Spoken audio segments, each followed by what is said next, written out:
ಇದು ಪ್ರವಾಸಿಗರ ಅಚ್ಚುಮೆಚ್ಚಿನ ತಾಣ. ಇಲ್ಲಿಗೆ ಬರೀ ರಾಜ್ಯದಿಂದ ಅಲ್ಲ, ಹೊರ ರಾಜ್ಯದಿಂದನೂ ಸಾಕಷ್ಟು ಸಂಖ್ಯೆಯಲ್ಲಿ ಪ್ರವಾಸಿಗರು ಇಲ್ಲಿ ಬರ್ತಾರೆ. ಆದರೆ ಇಲ್ಲಿ ಹಣದ ಆಸೆಗಾಗಿ ಪ್ರವಾಸಿಗರ ಮೇಲೆ ಆರ್ಥಿಕ ಹೊರೆಯನ್ನ ಹೊರಿಸೋದಕ್ಕೆ ಮುಂದಾಗ್ತಿದ್ದಾರೆ. ಹೀಗಾಗಿ ಇಲ್ಲಿಗೆ ಬರುವಂತಹ ಪ್ರವಾಸಿಗರು ನಿರಾಸೆಗೆ ಒಳಗಾಗ್ತಿದ್ದಾರೆ. ಈ ಕುರಿತ ಒಂದು ವರದಿ ಇಲ್ಲಿದೆ. ಕೆಆರ್ಎಸ್ಗೆ ಬರುವ ಪ್ರವಾಸಿಗರ ಜೇಬಿಗೆ ಕತ್ತರಿ. ದುಬಾರಿ ಆಯ್ತು ಕೃಷ್ಣರಾಜಸಾಗರ ವೀಕ್ಷಣೆ. 500 ಮೀಟರ್ ಸೇತುವೆ ದಾಟಲು 200 ರೂಪಾಯಿ. ಸಕ್ಕರೆನಾಡು ಮಂಡ್ಯ ಜಿಲ್ಲೆಯ ಪ್ರಮುಖ ಪ್ರವಾಸಿ ತಾಣಗಳಲ್ಲಿ ಶ್ರೀರಂಗಪಟ್ಟಣ ತಾಲೂಕಿನ ಕೆಆರ್ಎಸ್ನ ಬೃಂದಾವನ ಸಹ ಒಂದಾಗಿದೆ. ಇಲ್ಲಿಗೆ ಪ್ರತಿನಿತ್ಯ ಸಾವಿರಾರು ಸಂಖ್ಯೆಯಲ್ಲಿ ನಮ್ಮ ರಾಜ್ಯವಲ್ಲದೆ ಹೊರ ರಾಜ್ಯಗಳಿಂದಲೂ ಕೂಡ ಪ್ರವಾಸಿಗರ ದಂಡು ಹರಿದು ಬರುತ್ತೆ. ಮೈಸೂರಿಗೆ ವಿಸಿಟ್ ಕೊಡುವ ಬಹುತೇಕ ಪ್ರವಾಸಿಗರು ಬೃಂದಾವನವನ್ನು ನೋಡಬೇಕು ಅಂತ ಹೇಳಿ ತಪ್ಪದೆ ಇಲ್ಲಿಗೆ ಬಂದೇ ಬರ್ತಾರೆ. ಹೀಗಿರುವಾಗ ಬರುವ ಪ್ರವಾಸಿಗರಿಗೆ ಅನುಕೂಲವಾಗುವ ರೀತಿಯಲ್ಲಿ ಇಲ್ಲಿನ ಕಾವೇರಿ ನೀರಾವರಿ ನಿಗಮ ಹಾಗೂ ಜಿಲ್ಲಾಡಳಿತ ವಾತಾವರಣವನ್ನು ನಿರ್ಮಾಣ ಮಾಡಬೇಕು. ಆದರೆ ಅದರ ಬದಲಿಗೆ ಪ್ರವಾಸಿಗರ ಜೇಬಿಗೆ ಕತ್ತರಿ ಹಾಕುವ ಕೆಲಸ ಆಗ್ತಿದೆ. ಕೆಆರ್ಎಸ್ ಡ್ಯಾಮ್ ಆದರೂ ಬೃಂದಾವನಕ್ಕೆ ಹಾಗೂ ಅಕ್ಕಪಕ್ಕದ ಗ್ರಾಮಗಳಿಗೆ ಸಂಪರ್ಕ ಕಲ್ಪಿಸುವ ಉದ್ದೇಶದಿಂದ ಕಾವೇರಿ ನದಿಗೆ ಅಡ್ಡಲಾಗಿ 7 ಕೋಟಿ ವೆಚ್ಚದಲ್ಲಿ 2003-4ರಲ್ಲಿ 500 ಮೀಟರ್ ಸೇತುವೆಯನ್ನು ನಿರ್ಮಾಣ ಮಾಡಲಾಗಿತ್ತು.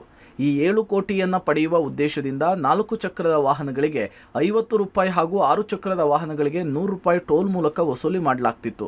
ಸದ್ಯ ಈ ಟೋಲ್ ಮೂಲಕ ಸಂಗ್ರಹ ಮಾಡಿದ ಹಣ ಸೇತುವೆಯ ನಿರ್ಮಾಣಕ್ಕೆ ಖರ್ಚಾದ ಹಣಕ್ಕಿಂತ ದುಪ್ಪಟ್ಟು ಹಣ ಸಂಗ್ರಹವಾಗಿದೆ. ಸರ್, ಈಗ ಇದು 2003ರಲ್ಲಿ ಆರಂಭ ಆಗಿದ್ದು ಸರ್ ಬ್ರಿಡ್ಜು. ಅವತ್ತು ಇವರು ಅಂದಾಜು ವೆಚ್ಚ 7 ಕೋಟಿ ಅಂತ ಹೇಳ್ತಾರೆ. 17 ಕೋಟಿನ ಇವರು ಕಲೆಕ್ಷನ್ ಮಾಡಿದ್ದಾರೆ. ನೀವು ಬರೀ 100 ರೂಪಾಯಿ ಇದಕ್ಕೆ ತಗೋತೀರಾ, ತಿರ್ಗಾ ಗಾರ್ಡನ್ ಒಳಗಡೆ ಅದಕ್ಕೆ 100 ರೂಪಾಯಿ ತಗೋತೀರಾ. 200 ರೂಪಾಯಿ ಆಯ್ತು ಬರೀ ಒಂದು ಕಾರ್ಗೆ ಸರ್. ಇನ್ನು ಬಸ್ಸು, ಇನ್ನು ಟೆಂಪೋ ಟ್ರಾವೆಲರ್ಗಳು ಅವ್ರದೆಲ್ಲ ಬೇರೆ.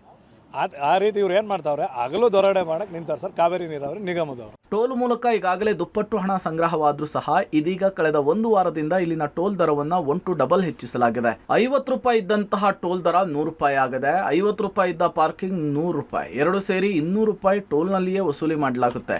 ಒಂದು ವೇಳೆ ಬೃಂದಾವನಕ್ಕೂ ಹೋಗಲಿಲ್ಲ ಅಂದ್ರೆ ಅಕ್ಕಪಕ್ಕದ ಹಳ್ಳಿಯವರು ಸೇರಿದಂತೆ ಎಲ್ಲರೂ ಕೂಡ 100 ರೂಪಾಯಿಯನ್ನು ಕೊಡಬೇಕಿದೆ. ಇದಲ್ಲದೆ ಬೃಂದಾವನದ ಪ್ರವೇಶಕ್ಕೆ 50 ರೂಪಾಯಿ ಇದ್ದ ಟಿಕೆಟ್ ದರವನ್ನು ಇದೀಗ 100 ರೂಪಾಯಿ ಮಾಡಲಾಗಿದೆ. ಈ ದರ ಏರಿಕೆ ಪ್ರವಾಸಿಗರ ಆಕ್ರೋಶಕ್ಕೂ ಸಹ ಕಾರಣವಾಗಿದೆ. ಏನು ರೋಡೇ ಇಲ್ಲ ಅಲ್ಲಿ. ಫಸ್ಟ್ ಆಫ್ ಆಲ್ ರೋಡ್ಗೆ 200 ರೂಪೀಸ್ ಕೊಟ್ಟರೆ ಹೆಂಗೆ? ಅದು 100 ರೂಪೀಸ್ ಕೊಡೋದೇ ಹೆಚ್ಚು. ಅದು ಅದರಲ್ಲಿ ಇನ್ನೂ 1 to ಡಬಲ್ ತುಂಬ ಜಾಸ್ತಿ. ಇದು ಅವರು ಬರೋಕ್ಕೆ ಯೋಚನೆ ಮಾಡ್ತಾರೆ. ಮೈಸೂರಿಗೆ ಹೋಗ್ಲಾ ಬೇಡವಾ, ಬೇರೆ ಎಲ್ಲಾದ್ರೂ ಹೋಗೋಣ ಅಂತಾರೆ. 300 ರೂಪಾಯಿ ಕೊಟ್ಟಿದ್ದೀನಿ ಸರ್. ಅಲ್ಲಿ ಇದು ತೊಂದರೆ ಆಗುತ್ತೆ ಸರ್ ನಮಗೆ. ನಮ್ಮ ಸ್ವಂತ ಗಾಡಿ ಇದೆ ನಮ್ಮದು. ಇದು ಕಂಡಪಟ್ಟು ತೊಂದರೆ. ಎಲ್ಲಿಂದ ಬಂಡವಾಳ ತಂದು ರೋಡ್ ಟ್ಯಾಕ್ಸ್ ತುಂಬಬೇಕಾ, ಏನು ಕಂತು ತುಂಬಬೇಕಾ, ಏನು ಮಾಮೂಲಿ ತುಂಬಬೇಕಾ, ಯಾರಿಗಂತ ಕೊಡ್ಬೇಕು ಸರ್? ನಾವು ದರೋಡೆ ಮಾಡ್ತಿದ್ದಾರೆ ಸರ್ ಇವರು.